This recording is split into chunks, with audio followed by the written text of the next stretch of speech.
എല്ലാവരും വിചാരിക്കുന്നത് നിങ്ങളുടെ ടീത്ത് സ്ട്രെയിറ്റ് ആക്കാൻ ബ്രേസസിനെ കൊണ്ട് മാത്രമേ പറ്റൂ എന്നതാണ്. പക്ഷേ അത് നിങ്ങളുടെ ഫേഷ്യൽ ഡെവലപ്മെൻറ്റിനെ ഹാം ചെയ്യുമെന്ന് ഞാൻ പറഞ്ഞാലോ? അതുപോലെ മീവിങ് എങ്ങനെയാണ് നിങ്ങളെ ഹെൽപ്പ് ചെയ്യുക? മീവിങ് കൊണ്ട് നമുക്ക് ഒരു വിധത്തിലും ഹാം വരാതെ ഒരു സ്ട്രെയിറ്റ് ടീത്ത് അതുപോലെ ഒരു ചിസൽഡ് ഫേഷ്യൽ സ്ട്രക്ചർ തരാൻ സാധിക്കുമോ? നിങ്ങൾ മീവിങ് ചെയ്യുന്നവരാണോ? അതുപോലെ ബ്രേസസും ഇട്ടിട്ടുണ്ടോ? എങ്കിൽ ഈ വീഡിയോ നിങ്ങൾക്കുള്ളതാണ്. മീവിങ്ങിനെയും ബ്രേസസിനെയും പറ്റി നിങ്ങൾക്ക് അറിയേണ്ടതെല്ലാം ഞാൻ ഈ വീഡിയോയിൽ കവർ ചെയ്യുന്നതായിരിക്കും. ഒരു well developed facial structure, better forward growth, അങ്ങനെയുള്ളൊരു ഫേഷ്യൽ സ്ട്രക്ചർ അച്ചീവ് ചെയ്യണമെന്നാണ് ഒട്ടുമിക്കവരുടെ ആഗ്രഹം. അങ്ങനെ ഒരു ഫേസ് അച്ചീവ് ചെയ്യണമെങ്കിൽ നിങ്ങൾ ആദ്യം അറിഞ്ഞിരിക്കേണ്ടതാണ് മാക്സിലറി ബോണിനെ പറ്റി. This is the maxillary bone. ഈ കാണുന്ന ഒരു ബോണാണ് നിങ്ങളുടെ ഫേഷ്യൽ അപ്പിയറൻസ് ഫുള്ള് തീരുമാനിക്കുന്നത്. നിങ്ങളുടെ അപ്പർ പാലറ്റ്, അതായത് അപ്പർ ജോ, അതാണ് മാക്സില ബോൺ. നമ്മുടെ അപ്പർ ജോയിലെ എല്ലാ ടീത്തും ഉള്ളത് നമ്മുടെ മാക്സില ബോണിൽ നിന്നാണ്. എന്ന് വെച്ചാൽ നമ്മുടെ ടീത്തിന് എന്തെങ്കിലും സംഭവിച്ചാൽ അത് നമ്മുടെ മാക്സില ബോണിനെയും കാര്യത്തിൽ ബാധിക്കും. സോ മീവിങ് ആൻഡ് ബ്രേസസ് ഇത് രണ്ടും നമ്മുടെ ടീത്തിനെ എങ്ങനെ സ്ട്രെയിറ്റ് ആക്കുമോ എന്നല്ല, നമ്മളുടെ ഫേഷ്യൽ സ്ട്രക്ചറിനെ എങ്ങനെയാണ് അഫക്റ്റ് ചെയ്യുന്നത് എന്നതാണ് നമ്മൾ ഈ വീഡിയോയിൽ ഡിസ്കസ് ചെയ്യാൻ പോകുന്നത്.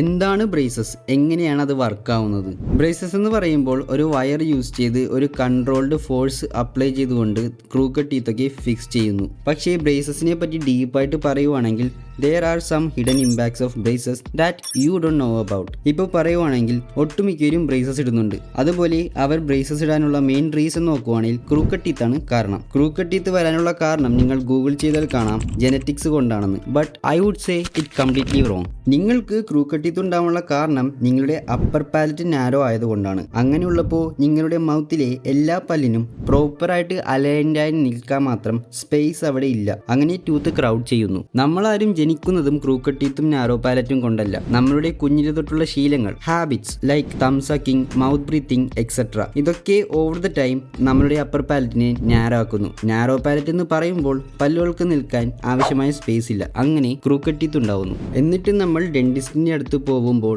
അവർ ബ്രേസസ് യൂസ് ചെയ്യും. ബ്രേസസ് നമ്മളുടെ ഫേസിൽ ഒരു ഇൻവേർട്ട് ഫോഴ്സ് ആണ് നൽകുന്നത്. അത് നമ്മളുടെ മാക്സില ബോണിനെ പിന്നെയും നാരോ ആക്കുന്നു. ചിലപ്പോൾ അവർ ടൂത്ത് എക്സ്ട്രാക്ഷനും ചെയ്യും. അപ്പോൾ ടൂത്ത് എക്സ്ട്രാക്ട് ചെയ്ത ഗ്യാപ്പ് ബ്രേസസ് പയ്യെ ഫിക്സ് ചെയ്യുമെങ്കിലും അവിടെ നിങ്ങളുടെ മാക്സില ബോൺ ബാക്കിലേക്ക് ഡിപ്രസ്ഡ് ആകുവാണ്. അങ്ങനെ നിങ്ങളുടെ ഫേസിന്റെ നാച്ചുറൽ ഫോർവേഡ് ഗ്രോത്ത് നഷ്ടപ്പെടുകയും നിങ്ങൾക്ക് ഒരു റിസസ്റ്റ് ജോയും ആയി മാറുമുള്ളത്. This is a before and after picture of a girl who got braces and tooth extractions. Before പിക്ചറിൽ നമുക്ക് കാണാം good forward growth, defined jaw line എല്ലാം. After she got braces her face is completely change. കാരണം braces നമ്മുടെ maxilla ബോണിൽ ഒരു invert force നൽകുന്നു. അത് നമ്മളുടെ മാക്സില ബോണിനെ ബാക്കിലേക്ക് ഡിപ്രസ് ചെയ്യും. And this is how braces ruining our facial development. ഇങ്ങനെ ബ്രേസസ് യൂസ് ചെയ്ത് അത് നിങ്ങളുടെ ഫേഷ്യൽ സ്ട്രക്ചറിനെ മാത്രമല്ല ബാധിക്കുന്നത്. നമ്മുടെ മാക്സിലറി ബോൺ നാരോ ആവുന്നതിന്റെ കൂടെ നമ്മളുടെ എയർവേയും സ്മോളർ ആവുന്നു. അങ്ങനെ നിങ്ങൾക്ക് നാസൽ ബ്രീത്ത് ചെയ്യാൻ തടസ്സമുണ്ടാവുകയും നിങ്ങൾ പയ്യെ മൗത്ത് ബ്രീത്തറും ആവുന്നു. മൗത്ത് ബ്രീത്തിങ് നിങ്ങളുടെ പോസ്റ്ററിനെ അഫക്റ്റ് ചെയ്യും. അതുകൂടാതെ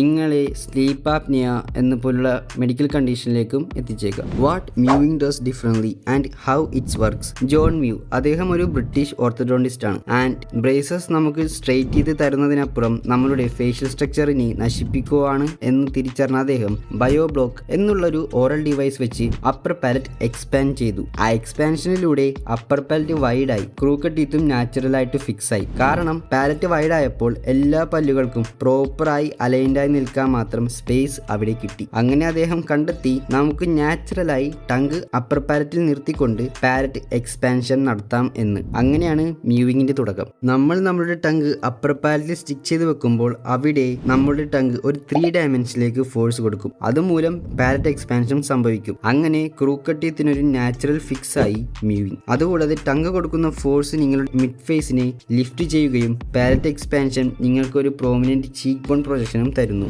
അങ്ങനെ മീവിങ് സ്ട്രെയിറ്റ് ചെയ്ത് തരുന്നതല്ലാതെ നിങ്ങളുടെ ഫേഷ്യൽ ഡെവലപ്മെന്റും ഇംപ്രൂവ് ചെയ്യാൻ ഹെൽപ്പ് ചെയ്യുന്നു. So mewing or braces which is better? രണ്ടിനും അതിൻ്റെതായ പ്ലേസ് ഉണ്ട്. ഒരു പേഴ്സണെയും ഡിപ്പെൻഡ് ചെയ്താണ് അതുള്ളതും. നിങ്ങൾക്ക് ഒരു സ്ട്രെയിറ്റ് ടീത്ത് അതും ഒരു ചെറിയ കാലയളവ് കൊണ്ട് നേടണമെങ്കിൽ നിങ്ങൾക്ക് ഓർത്തോഡോണ്ടിക് ട്രീറ്റ്മെന്റിന് പോകാവുന്നതാണ്. പക്ഷേ ഒരു സ്ട്രെയിറ്റ് ടീത്ത് കിട്ടുന്നതിനപ്പുറം നിങ്ങളുടെ ഫേഷ്യൽ ഡെവലപ്മെന്റിനെ അലൈൻമെന്റിനെ ബ്രേസസ് റൂയിൻ ചെയ്യും. അത് നിങ്ങളുടെ ബോഡിന്റെ ഫംഗ്ഷനിങ്ങിനെയും ബാധിക്കാം. മീവിങ് ചെയ്തുകൊണ്ട് നിങ്ങൾക്ക് ഒരു സ്ട്രെയിറ്റ് ടീത്ത്, ഒരു നല്ല ഡെവലപ്ഡ് ഫേഷ്യൽ സ്ട്രക്ചറും ലഭിക്കും. അത് നിങ്ങളുടെ ബോഡിന്റെ ഫംഗ്ഷനിങ്ങിനെയും ഇംപ്രൂവ് ചെയ്യുന്നതാണ്. പക്ഷേ മ്യൂവിങ്ങിൽ നമുക്ക് വേണ്ടത് പേഷ്യൻസും ഡിസിപ്ലിനുമാണ്. ബ്രേസസ് നിങ്ങളുടെ ടീത്തിൽ കോൺസ്റ്റന്റ് ആയിട്ട് 24 hours ഒരു ഫോഴ്സ് കൊടുക്കുന്നുണ്ട്. അതുപോലെ നിങ്ങളുടെ ടങ് യൂസ് ചെയ്ത് ആസ് മച്ച് ആസ് പോസിബിൾ മൗത്തിന്റെ റൂഫിൽ നിർത്തി ഒരു ഫോഴ്സ് നിങ്ങൾ മെയിൻറ്റെയിൻ ചെയ്താൽ മാത്രമേ മ്യൂവിങ് കൊണ്ട് നമ്മൾ വിചാരിച്ച റിസൾട്ട് കാണൂ. So no your options before going for any treatment. നിങ്ങളുടെ ഫേസിന് ഒരു സ്ട്രെയിറ്റ് ടീത്ത് മാത്രമല്ല,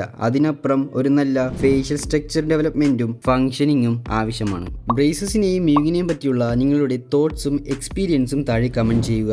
അതുപോലെ എന്തെങ്കിലും ഡൗട്ട്സും ക്വസ്റ്റ്യൻസും ഉണ്ടെങ്കിൽ അതും ചോദിക്കുക. നിങ്ങൾക്ക് എന്നെ ഇൻസ്റ്റാഗ്രാമിലും കോൺടാക്ട് ചെയ്യാവുന്നതാണ്. കുറേ പേർക്ക് ഇതൊരു പുതിയ അറിവായിരിക്കാം. ഈ വീഡിയോ നിങ്ങൾക്ക് യൂസ്ഫുൾ ആയെന്ന് പ്രതീക്ഷിക്കുന്നു. വീഡിയോ ഇഷ്ടമായെങ്കിൽ ലൈക്ക് ചെയ്യുക. അതുപോലെ നിങ്ങൾക്ക് വേണ്ടപ്പെട്ടവർക്ക് ഈ വീഡിയോ യൂസ്ഫുൾ ആവുമെങ്കിൽ ഷെയറും ചെയ്യുക. നാച്ചുറലായി ഫേഷ്യൽ സ്ട്രക്ചറൊക്കെ ഇംപ്രൂവ് ചെയ്യാൻ ആഗ്രഹിക്കുന്ന ഒരു വ്യക്തിയാണ് നിങ്ങളെങ്കിൽ ഉറപ്പായും ചാനൽ സബ്സ്ക്രൈബ് ചെയ്യുക. ഞാൻ അപ്ലോഡ് ചെയ്യുന്ന വീഡിയോ നിങ്ങൾക്ക് വളരെ യൂസ്ഫുൾ ആയിരിക്കും. അപ്പോൾ അടുത്തൊരു വീഡിയോയിൽ കാണാം. Good bye.